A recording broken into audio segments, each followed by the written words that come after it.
Hi everyone, in today's tactics video I'm going to share my thoughts on what it takes to be a competitive 40k player as an Astra Militarum commander.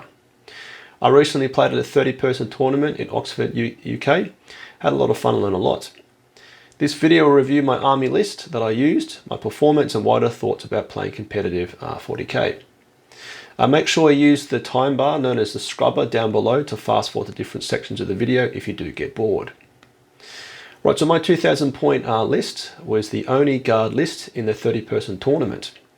There were 4 Necron players, 3 Eldari players, 3 Knight players, 2 Custodes, 2000 Suns, and all the Space Marine varieties, including Chaos Space Marines. There was then 1 Brave Tau player and 1 very brave Adeptus Mechanicus player. A relative sharp tank, my list had Lord Solar as Warlord, attached to a platoon command squad mortar team, and the enhancement Grand Strategist on the platoon commander to give an additional order per turn.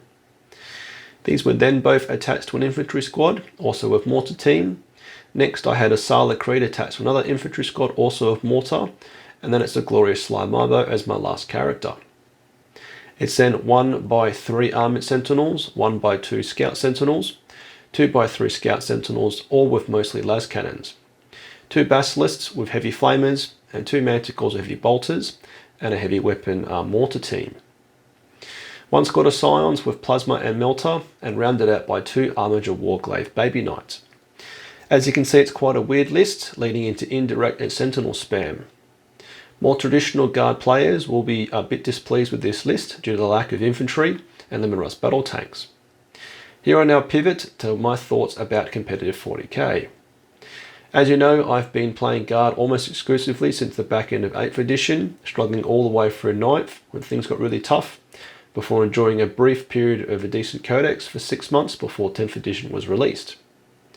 I've never really chased the meta, buying for example 3 boxes of Khazrakan, and I've always tried to field an army list that is rounded, fun to play against, and makes sense from a lore point of view. In my early games of 10th edition, I was playing a lot of mixed lists, including a Rogal Dawn, limited rust battle tanks, multiple infantry squads and chimeras, and even Death Corps riders. Success had overall been quite limited, and honestly I was becoming quite frustrated. So this tournament I thought, screw it, let's play a spam list that takes full advantage of the very best units available to us in our index. Scout Sentinels at 50 points are ridiculously cheap, and likewise their armoured siblings at 70 points, with toughness 8 and a 2+ save are very, very good. What makes them both ridiculous though is the reinforcement stratagem, allowing you to bring them back to life at full wounds and with hunter-killer missiles re-equipped for 2 command points. Across all of my games I brought back at least 500 points per game, which was obviously fantastic.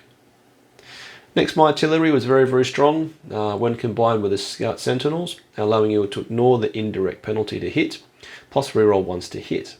It meant they could clear a couple of units per turn.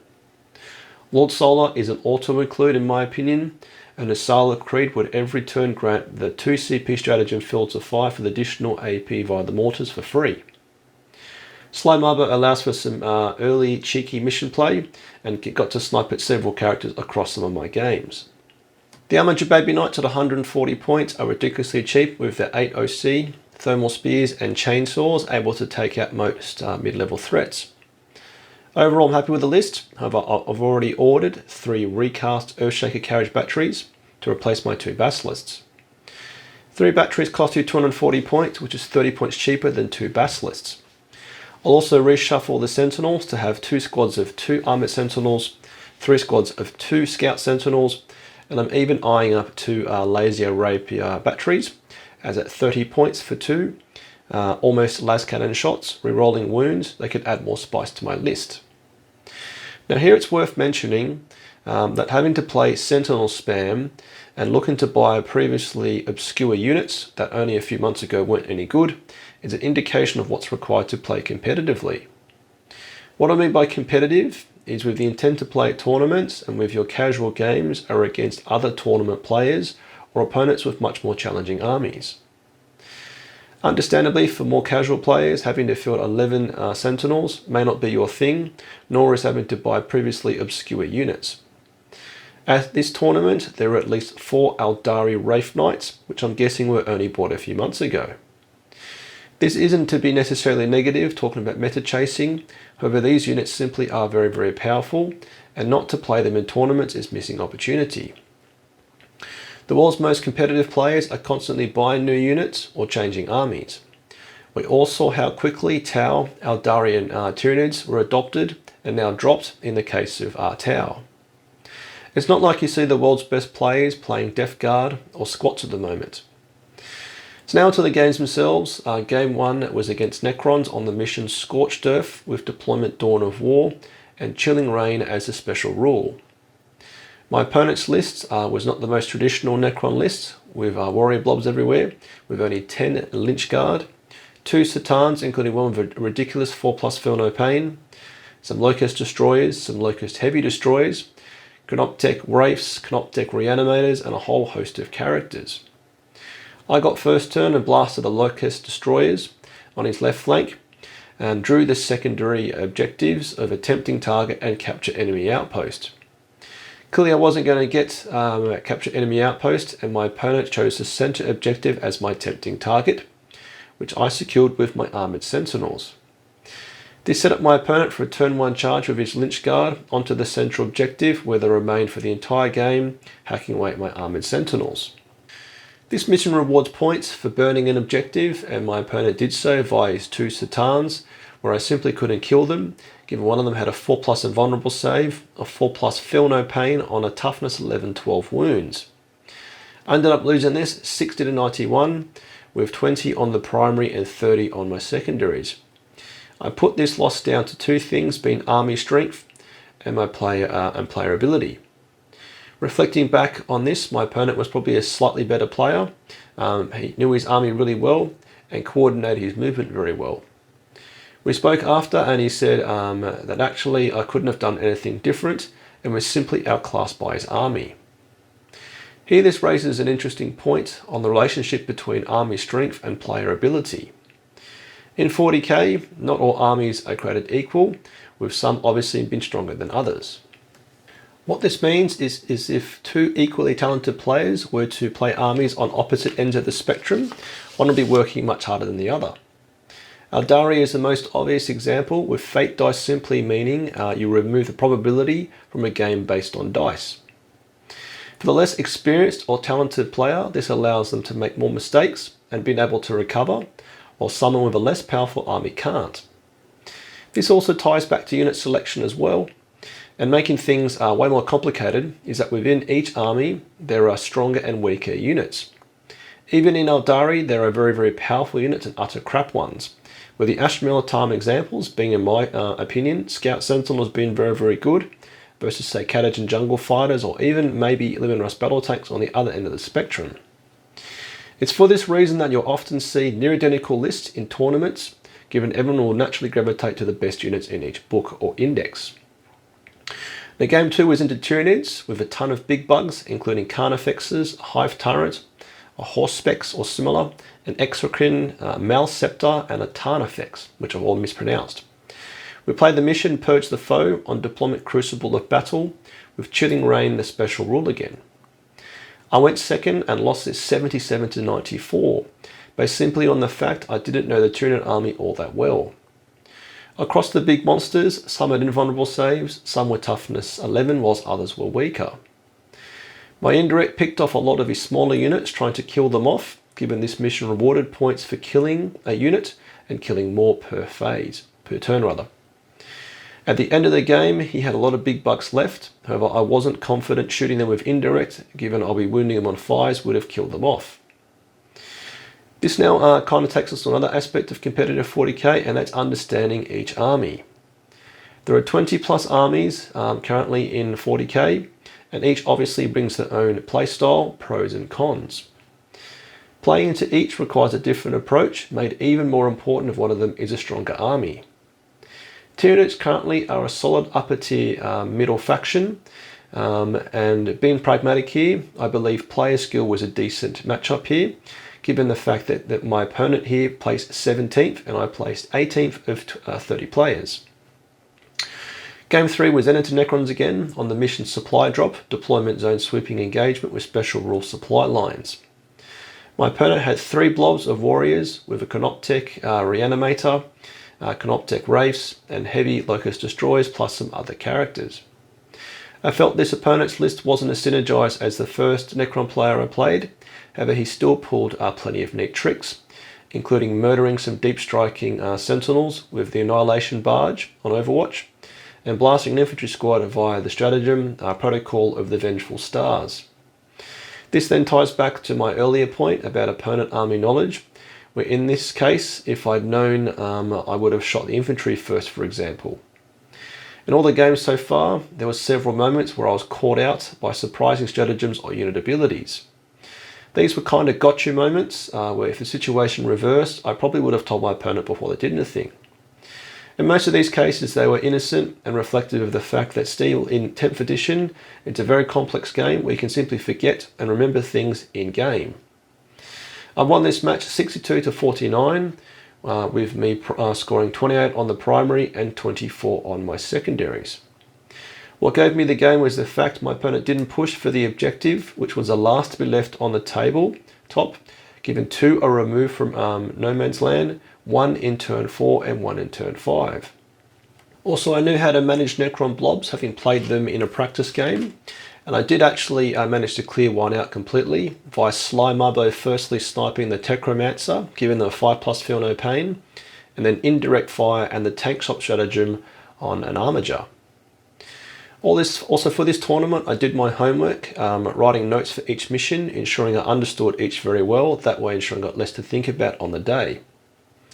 Game 4 was meant to be into an Eldari list with 2 Wraith Knights, however to my relief this opponent dropped from the tournament and I went into the much more manageable Black Templars.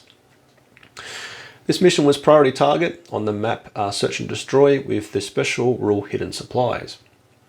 My opponent had a balanced list with an Emperor's Champion, Impulsor, Ballatus Dreadnought, Repulsor Executioner, 2 drop pods, Eliminator Squad, an Infernus Squad, Repulsor Squad, a Ballatus Dreadnought and a Terminator Squad. I ended up winning this 84-76 with my knowledge that you score a lot of points at the end of the game for holding primaries, giving me the game. I held 3 whilst my opponent only held 2. Also, I felt I had the upper hand here from my experience and knowledge point of view, and my opponent failed to screen out his home objective from my Scions, wasted a poor Crusader squad as I tried to rush in the open for an objective, and blocked one of his dreadnoughts from charging by charging and consolidating a Crusader squad into my Scout Sentinels that I fed him. Also, he wasn't 100% sure with some of the 10th edition rules, giving himself cover when he shouldn't have. Being honest, I'm not 100% on 10th edition terrain rules either, and didn't challenge him. In my other games, I had opponents getting some of the key rules of 10th edition incorrect, with, for example, the Tyranid player consolidating a unit, even though they can't consolidate unless they end up in base-to-base contact or within range of an objective, which is a key change of a 10th edition rule set. This is another requirement of competitive play, being a very strong grasp of the core rules and the little tricky situations you may find yourself in. Okay, Game 5 was into Tau on the mission Taken Hold, Deployment Dawn of War, and the special rule Secret Intel. My opponent had an optimized list with bricks of battle suits, stealth battle suits, piranhas and tetras, Kroots, and several characters. I got first turn and blasted his tetras, knowing that they were key to giving him lots of accuracy, given I play Tau in practice.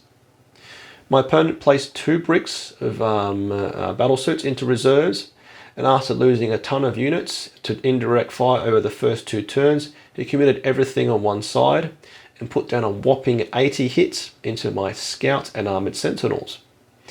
Naturally, 5 of the 6 models disappeared, with 3 going back into reinforcements. It was a fantastic match. We really felt that we were evenly matched, truly competing based on player ability. By the end of the game, he had limited models left. However, crucially, he denied me a primary objective for 2 whole turns by cleverly placing a lone operative untargetable firesight team on an objective, blocking them beyond 12 inches, with firstly some Breacher team chaff and then some battle suit units. Reflecting back, I could have been quite clever here and got the objective, by partially killing off some of the breaches and then carefully charging the survivors. I could have then consolidated onto the objective, given the armoured sentinels have got quite big bases, and I ended up losing this 74 to 85, with that objective being the key to his victory. We had a great game here, and he admitted that that play came to him in the game, and is certainly something I'll remember for future matches. Now this final element speaks to another requirement of competitive play, being experience and practice. Being honest, I do watch other competitive 40k YouTube channels, and they often speak about reps or repetitions. Firstly, I find it humorous that they liken 40k to going to the gym, given the term reps is borrowed from that scene, and as a former gym junkie it does make me giggle. However, their point is still valid, given that I need to play a lot of games to be competitive. With a young family and a relatively intense job, I play at best once a week. I need to be realistic with myself that my potential will be capped by this, but I do however play into other players who are typically better than me, and this actually means that my practice is high quality.